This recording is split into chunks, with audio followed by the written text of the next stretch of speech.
Hello tout le monde et bienvenue dans Hello! ce nouvel épisode de Backstage. Je Le sais même plus le combienième podcast. c'est, on se régale trop. Ouais, on profite trop, on regarde plus les chiffres. Et aujourd'hui on va parler du classique qu'on n'a pas encore fait. Devinez, roulement de tambour. Yves Saint Laurent. Voilà, on a trop Voilà. hâte parce Ouais. qu'en vrai c'est une bête de marque Mm. et on sait que ça peut intéresser beaucoup d'entre vous, donc c'est parti. Je Commençons laisse. avec l'histoire. Donc on est en 1936, donc il y a pas si longtemps en vrai. Encore une marque plutôt jeune. Ouais, et on est très loin de Paris, à Oran, donc c'est une ville en France, et un jeune garçon nommé Yves Saint Laurent va naître. Et à ce moment-là, il grandit dans une famille assez normale, mais il se met très vite à dessiner des silhouettes, à imaginer des vêtements, etc. Donc tout de suite, il se plonge dans le monde de la mode Tout et de suite il le n'a petit pas le temps. artiste. Voilà. Et très tôt, donc il comprend qu'en fait la mode, ce sera un peu son langage. Donc voilà, il est vraiment à fond branché mode. À 19 ans seulement, il arrive à Paris. Donc là, il veut pas rester dans sa petite ville. Il se dit que la capitale de la mode, c'est quand même Il a beaucoup tout mieux. compris. Et son talent, il est immédiatement repéré. Il entre direct chez Christian Dior. Donc, Ah oui, il n'a pas le temps. c'est Vraiment, direct il le roi fonce. genre. Et en fait, donc Christian Dior va mourir soudainement en 1957 et Yves Saint Laurent, pardon, à peine âgé de 21 ans, va reprendre en fait la maison à la place de Christian Dior. Donc, Ah dingue oui, quand même, ouais, hein. ouais. Ouais, il était déjà plongé dans C'est. le. Ouais, Ouais. Et c'est un choc à ce trop moment-là chaud. dans l'industrie parce que un jeune homme comme ça, aussi timide que lui, en plus, il arrive Mm. à peine sur Paris et direct, il est à la tête d'une maison des plus prestigieuses au monde. Voilà. Et pourtant, il réussit, malgré son jeune Trop âge. fort. Ouais, c'est vrai c'est vraiment le boss. Hein. Et malheureusement, donc cette ascension-là, elle est quand même très vite interrompue. En 1960, il est évincé de la maison Dior. Et cet événement qui est quand même hyper violent et humiliant, on va pas se mentir, hein, il devient paradoxalement le point de départ de tout pour lui. Ok. Et du coup, après ça, en 1961, donc après cet évinçage, je sais pas si on dit ça comme ça, mais bon. Donc il va, avec son partenaire de toujours, qui est Pierre Berger, il va fonder sa propre maison, donc Yves Saint Laurent, et je crois qu'il a bien fait. Et en fait, ça va être, il va donner directement le ton de la DA de la maison, etc., dès son premier défilé, qui aura lieu en 1962. Et En vrai, c'est quand même vraiment récent hein, par rapport ah à oui, d'autres mais de maisons. ouf, mais Hein. moi je suis un peu, je pensais pas que c'était si récent Yves Ouais, Saint Laurent. moi Pour non moi, plus. c'était comme J'étais très Chanel, surprise. ça datait, tu vois. Ouais, exactement. Mais non, Yves Saint Laurent, ça va directement être vu comme une maison pas comme les autres, qui veut pas seulement habiller les femmes, mais les transformer. Ouais, il utilise vraiment les femmes justement pour donner ce Ouais, côté hyper oui, dès le début, c'est hyper unique à féminin. la marque, ouais. Du coup, à cette époque-là, donc au milieu des années 60, la mode change et vraiment, Saint Laurent, ça va être le moteur de ce changement. Ouais. Donc voilà, il va porter un peu ces nouveautés. Et justement, en 1965, il va créer la robe Mondrian, qui était inspirée à ce moment-là de l'art moderne, qui est encore assez connu et iconique aujourd'hui. Et c'est la première fois en fait qu'un créateur va vraiment fusionner directement l'art et la mode, ce qui avant était vraiment plus autour justement du textile en lui-même, de la mode pure et Ouais. dure. Et en 1966, tout va basculer encore une fois. Donc cette année-là, en gros, il crée deux révolutions, c'est-à-dire de un, le smoking pour les femmes. À cette époque-là, Ouais, c'était une c'est une folie. folie, ouais. Enfin, c'est normalement un accoutrement qui est spécialement pour les hommes. Ouais. Et ensuite, la ligne Rive Gauche, qui est la première ligne en gros de prêt-à-porter de luxe. Et du coup, ce smoking-là, ça va pas seulement être un vêtement, c'est vraiment un manifeste qui va donner en fait aux femmes un symbole de pouvoir, Bah oui, enfin, qui était jusque-là réservé aux hommes comme c'est pièce, clair. comme pièce à porter. Donc voilà, donc à cette époque-là, dans un monde qui est quand même encore hyper conservateur, c'est vraiment une provocation, mais aussi une libération. Donc tu as encore tout ça, cette chose de donner du pouvoir aux femmes, Bah oui, bien sûr. etc. Et avec Rive Gauche, il va faire descendre la mode des salons privés vers la rue. Donc encore une fois, il va un peu démocratiser, Ouais, rendre accessible un peu voilà, ouais, le luxe. le luxe. Ouais. Ouais. Du coup, dans les années qui suivent, il va vraiment enchaîner les créations qui vont devenir iconiques et avoir beaucoup, beaucoup de succès, comme la saharienne, le tailleur pantalon ou la combinaison de Yves Saint Laurent. Ouais, vraiment hyper iconique encore aujourd'hui. Et justement, à ce moment-là, il suit pas les tendances, il l'anticipe. Enfin, vraiment, Ouais, c'est un il avant-gardiste les crée en depuis fait. le début, exactement. Et dans les années 70, donc la maison, elle devient vraiment une puissance internationale, donc elle s'ouvre un peu au monde entier. Notamment, donc en 1971, Yves Saint Laurent, il choque le monde avec sa collection Libération, qui est inspiré des années 40, toujours ce côté très libérateur et Ouais. cetera. Donc évidemment, comme toute marque ou toute chose, en fait, qui va contre les tendances et contre la société, bah, il y a des critiques qui sont bien violentes, Mmh. derrière forcément. Mais ce qui, comme souvent, choque aujourd'hui, ça devient vraiment le visionnaire de demain. Mmh. Donc quand, tu peux choquer, grâce à une nouvelle tendance que tu crées toi-même, Mmh. bah, souvent ça devient par la suite, quelque chose de hyper D'iconique, visionnaire et ouais. voilà.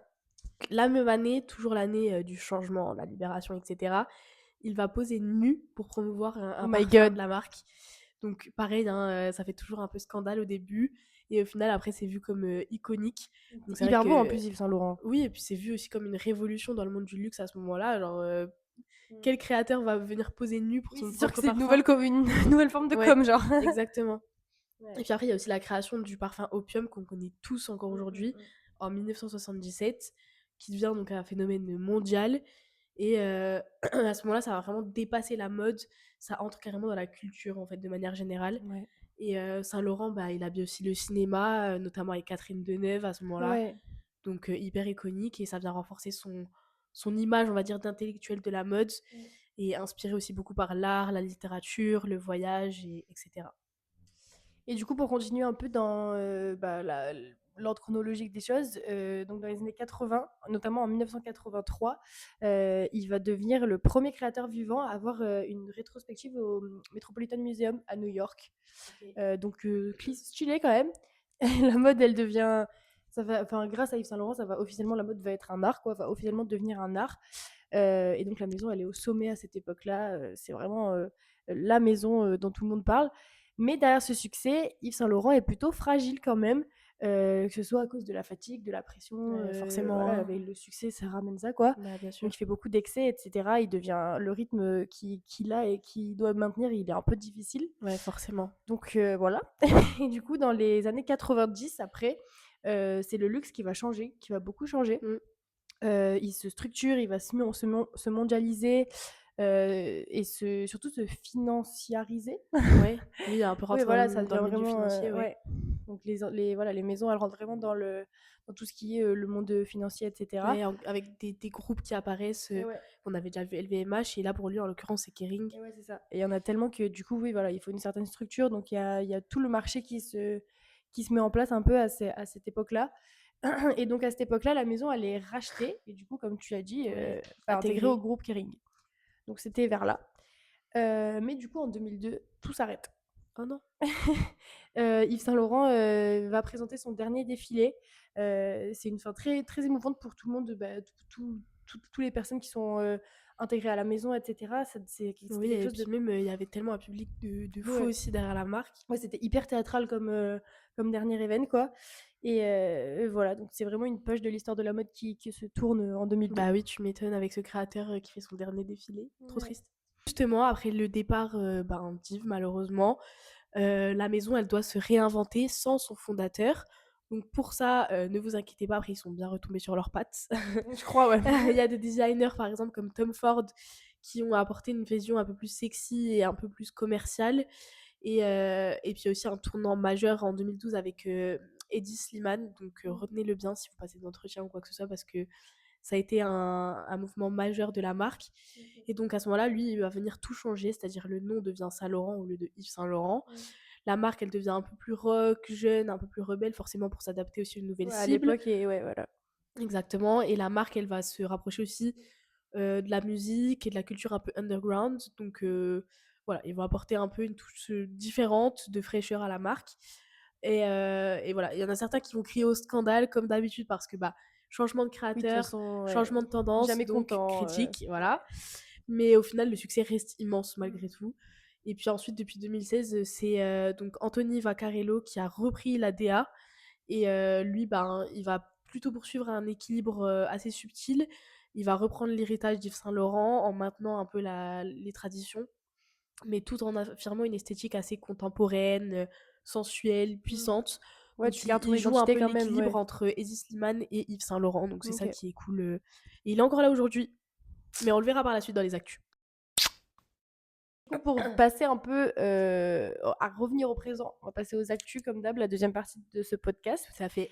Et donc la première actu qui est sympa à souligner, c'est que bah, du coup, on en parlait il y a 2 secondes, Anthony Vaccarello qui fête ses 10 ans au sein de la maison, qui les a fêtés cette année. Et donc pourquoi c'est important de parler de ça? C'est parce que aujourd'hui dans le luxe, les directeurs artistiques ils changent très souvent. Donc Oui. rester 10 ans, surtout à l'époque où on est, c'est quand même une belle perf.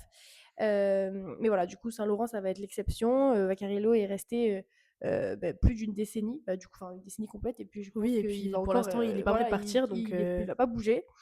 Et donc, voilà, donc la marque est très prisée pour ça parce que, c'est une stabilité qui est devenue rare sur le marché, en fait, tout simplement. ouais, et c'est bien aussi de garder une même DA pendant certaines, années parce qu'en fait, Ouais, pour quand pas, ça change tout le temps de désorienter directeur les artistique, voilà. chacun va apporter sa vision différente et ça fait comme ça dans l'image. Après, des fois, ça peut être bien aussi, tu vois? Non, mais Mais c'est c'est bien vrai de que renouveler, mais c'est bien ouais, aussi d'avoir une stabilité pour pas perdre l'ADN, ouais, un ouais, de peu de la fou. marque. Après donc, cette petite actu plutôt sur le directeur artistique, cette fois-ci, on va passer au sac Mombasa. Donc c'est un retour un peu stratégique de la marque et c'est un sac, qui va apporter un peu de nostalgie au sein du groupe parce que justement, Saint Laurent, il a relancé un modèle iconique des années 2000. Donc on sait avec les tendances un peu Y2K et tout, Ouais, de c'est très fou. tendance de ramener un Ça a peu très, très bien marché. les styles des années 2000 Mmh. et donc ce sac Mombasa, il a été créé sous Tom Ford en 2002 et il a fait, un énorme succès au moment où il est sorti et là, ils ont décidé de le revisiter un peu, et de le relancer, en fait, pendant les collections de On mettra une printemps. photo. Voilà, on mettra des photos comme d'hab et donc ça a été un peu remis au goût du jour, différentes matières, différentes finitions et c'est vrai que c'est un hit bag qui était déjà à l'époque hyper connu Ouais, et de qui fou, aujourd'hui ouais. l'est encore. Ça s'adapte complètement aux tendances actuelles un peu Y2K Ouais, et en fait, cetera, c'est trop intelligent vintage. de faire ça, ouais. Ça rentre vraiment dans l'air de la mode de ce Ouais et puis moment, ça tu réédites un truc un peu vintage et oui, tout, en vrai, ça c'est trop marche bien. toujours en vrai. On Ouais, en a déjà parlé dans les autres podcasts, voilà et puis du coup, ça montre que cette marque-là, elle joue vraiment sur son patrimoine pour rester ouais. désirable et puis en plus de ça, ils ont une approche, assez subtile, c'est-à-dire que c'est pas une transformation radicale du sac, genre on le reconnaît, quoi. Donc voilà, pour les actus. Passons, cette fois-ci au backstage. On va passer comme d'hab à votre partie préférée, j'espère. Donc les valeurs de la marque, comment entrer, nos petits conseils qu'on a pu recueillir, et cetera. Donc déjà pour ce qui en est des valeurs, ça va être vachement, comme on en a parlé, la liberté et l'émancipation. Donc ça part vraiment d'un truc qui cherche à donner du pouvoir à la femme, et cetera, à la sortir de sa «zone de confort» entre guillemets. Donc c'est vraiment la valeur fondatrice de Saint Laurent. Donc voilà, avec le smoking féminin, le tailleur pantalon, vraiment un look, changé aux femmes Et au du début pouvoir. et du pouvoir.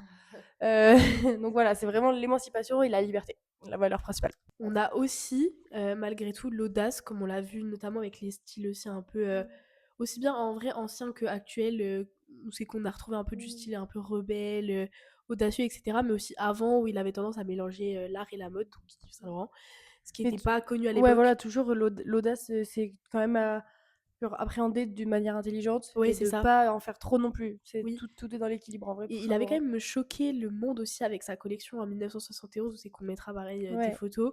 Il aime bien casser les codes et il a toujours cette vision artistique hyper forte et hyper assumée. Donc c'est vrai que d'ailleurs, même pour vous, c'est important de le faire ressortir dans vos profils, de montrer que vous êtes, hyper créatif, tout en étant structuré et voilà, pas juste, dire, «Je suis original dans mon profil», enfin, faut vraiment le prouver à travers des choix un peu audacieux et cetera. Et du coup aussi, ce qui va avec, vraiment Saint Laurent, c'est je pense que vous avez tous l'image, c'est vraiment l'élégance radicale, il faut vraiment être carré, ça va être les tailleurs, les blazers, les machins.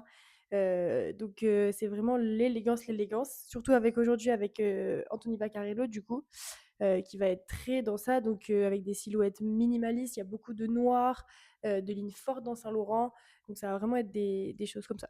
Ouais, tout à fait. Après, il y a un aspect hyper fort de la culture, comme on l'a dit. Donc, Yves Saint Laurent, il mettait en avant aussi le côté art dans la mode. Donc, faut être quand même très intéressé aussi par la musique, le cinéma, toutes sortes d'art et de culture que vous pouvez avoir. Et c'est vrai que aussi depuis Eddie Slipan, il y a quand même un lien assez fort avec la musique rock dans les vêtements. L'esthétique un peu underground, comme on l'a dit. Et puis voilà, ils aiment bien recruter des gens quand même cultivés, Ouais, évidemment, bon ça c'est et, un peu et toujours pas le seulement cas, fashion. mais ouais. Pas seulement fashion. Mais ouais. Donc voilà. Et du coup, enfin, on va avoir donc l'héritage et la modernité, donc savoir un peu allier les deux, parce que du coup, comme on l'a dit, Yves Saint Laurent, c'est quand même une marque qui est très à cheval sur son héritage, que ce soit son héritage de son créateur, donc Yves Saint Laurent, Ouais. ou même avec la stabilité de Anthony Vaccarello, qui est resté 10 ans en tant que DA. Ouais. Donc ouais, toujours trouver un équilibre en fait entre le respect du passé, mais quand même intégrer de l'innovation, d'une réinvention de la marque. Ouais, tout à fait. Ok, donc maintenant on va passer un peu aux petits tips pour rentrer au sein de Yves Saint Laurent, enfin Saint Laurent maintenant. Donc comme on l'a dit juste avant, le petit détail un peu qui fera la différence, c'est vos styles personnels. Donc évidemment l'apparence compte, on est dans le luxe, mais il n'y a pas forcément besoin justement d'apparence trop luxe. Il vaut mieux un look assez structuré, minimaliste. C'est plus Et dans la classe. l'attitude qu'on ressent un peu Ouais. l'aspect rock, Ouais. rebelle, etc. Mais donc avoir une attitude très confiance, c'est Ouais. la clé. Et un autre truc qui est un peu niche, c'est de savoir travailler sous pression. Nous, vraiment, ce qu'on nous a dit, c'est que travailler chez Yves Saint Laurent, c'était des deadlines très serrés, des exigences extrêmement élevées dans tout ton environnement, peu Ouais, importe où tu travailles dans Saint Laurent, peu importe ce que tu très fais, à quel niveau perfectionniste. t'es. Donc même pour un stagiaire, ce sera très, voilà, encore une fois, hyper perfectionniste, tout est carré, tout est nickel. Donc voilà, c'est vraiment la perfection qui est attendue, tout simplement. Montrer que Donc vous n'ayez pas trop la pouvez pression, mais un peu quand même. montrer que vous pouvez gérer ça, genre en donnant Ouais. l'exemple de projets que vous avez fait vraiment carré, etc. Ouais. Puis en fait, je pense que honnêtement, t'as pas trop le droit à l'erreur à Yves Ouais. Saint Laurent. Donc Ouais, gérer. c'est ça. Et puis après, forcément, culture de la marque, ce qui paraît logique, c'est Ouais. bien pour ça qu'on fait nos podcasts. Comprendre vraiment les pièces un peu phares au fil des années, comme le smoking, ce qui s'est passé un peu dans les années 60-70, un peu le tournant de la marque, Eddie Slimane, Vaccarello aujourd'hui, enfin, toutes ces choses-là qu'on a mentionnées avant, faut les savoir quoi, pas le choix, hein. Bah du coup, regardez backstage en fait, tout simplement. Et du coup, au niveau de ce qu'ils attendent vraiment en entretien et dans ton travail, c'est vraiment ton niveau d'analyse, comment tu analyses une situation, est-ce que tu le fais intelligemment, etc. Ta maturité aussi. Ça paraît un peu bateau, mais en vrai, c'est vrai que du coup, vu que c'est en recherche constante de perfection, tu dois être nickel carré, machin. Donc Oui. en vrai, voilà, c'est hyper important. Ta capacité à t'intégrer dans un univers exigeant. Donc comment tu vas gérer la pression, parce que tu auras de la pression si tu travailles à Saint-Laurent. C'est hyper gratifiant, mais tu seras sous pression. Ça, c'est vraiment ce qu'on nous a Et il dit. faut de l'adaptabilité, Ouais. dans tous les cas. Mais voilà, en fait, la particularité, c'est vraiment ce qu'on nous a dit quand on a posé des questions à des gens qui travaillaient là-bas. C'est vraiment, ça fait peur, alors. Il faut être Ça vraiment fait peur, nickel. mais au moins, voilà, c'est pour les perfectionnistes. Voilà, en fait, c'est vraiment pour les perfectionnistes. Voilà. T'as pas le droit Et pareil, après, au niveau des questions un peu plus sur la marque, si vous venez en avoir pendant les entretiens, ce qui serait un peu la réponse parfaite, ce serait vraiment de comprendre donc l'ADN historique de la marque Yves Saint Laurent initialement, un peu les transformations qu'il y a eu avec donc Eddie Slimane, la vision actuelle avec Vaccarello et ensuite le lien avec vous. Donc comment vous faites face justement à ce perfectionnisme-là, euh, avec toutes les valeurs aussi qu'on a citées avant. Et voilà, je crois que c'est à peu près tout. Ouais, je crois qu'on a tout dit. Donc Voilà. on espère que vous avez un peu kiffé En nos petits gros, tips. soyez parfait si vous voulez travailler à Saint-Laurent. Non mais en vrai, vous avez le droit d'avoir des défauts, mais pas trop quoi. Non. Cachez-les en fait. Donc voilà, donc on espère que ce petit podcast sur Yves Saint Laurent vous aura plu. En tout cas, nous c'est une marque qu'on a trop kiffé travailler. Ouais, trop kiffé. Et on se retrouve la semaine prochaine quoi, comme toutes les semaines. Bisous les gars!